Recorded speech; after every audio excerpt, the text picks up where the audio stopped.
পয়গম্বর মুসা নবী আল্লাহর কাছে কথা বলার জন্য যাচ্ছে, এমনি একজন ধনী লোকের সাথে সাক্ষাৎ। ধনী কয়, মুসা রে, ও মুসা, আমার এত ধন হিসাব রাখতে পারি না, আল্লাহরে জিগাইবানি কি করলে আমার ধন কমবে? মুসা নবী কয়, ঠিক আছে জিগাইব। একজন বৃদ্ধার সাথে একজন মহিলার সাথে দেখা। মহিলা কয়, মুসা কই যাও, কই যাও রে মুসা? মুসা নবী কয়, তোর পাহাড়ে যাব, আল্লাহর সাথে কথা বল। মুসা রে, আল্লাহরে জিগাইবানি, আমি গরিব মানুষ, আমি ভালো কিছু কিনতে পারি না, ছেলে মেয়েকে ভালো কিছু খাওয়াইতে পারি না, ভাঙ্গা ঘর, এত গরিব, ভালো করে ঘর বানাইতে পারি না, আল্লাহরে জিগাইবানি কি করলে আমার উন্নতি হবে, ধনী হব, টাকা পয়সা হবে, আল্লাহরে জিগাইবানি। আল্লাহ মুসা নবী কয়, ঠিক আছে, আল্লাহরে জিগাইব, তুমি কেমনে ধনী হইবা?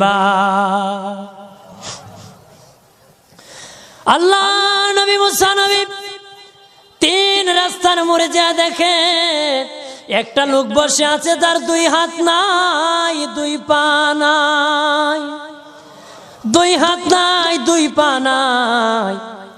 ওই লোক ডাক দিয়া কয়, মুসা রে, জীবনে কোনোদিন নিজে হাঁটতে পারি নাই, নিজ হাতে খেতে পারি নাই, কেউ খাওয়াইলে খাই, নতুবা উপবাস থাকি, বৃষ্টি আসলে ভিজি, সেখানে আমি আবার শুকাই। ও মুসা, জীবনে কোনো কাজে দুনিয়ার লাগি নাই, আল্লাহরে জিগাইবানি কোন কারণে আমারে বানাইছে?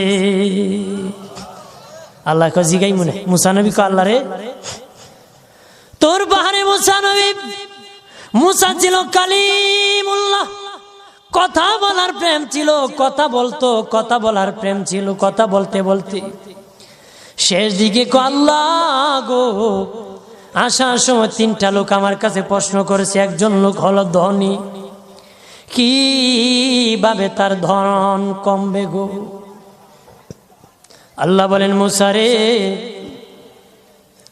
তারে জানায়া দাও, যাকাত দেওয়া যেন বন্ধ করে দে, শুকরিয়া আদায় করা যেন বন্ধ করে দে, তাহলে আমি প্রভু আল্লাহ সুবহানাহু ওয়া তাআলা তার ধন কমায়া দিব। যদি শুকরিয়া আদায় বন্ধ করে, তাহলে ধন আমি কমাই দিব।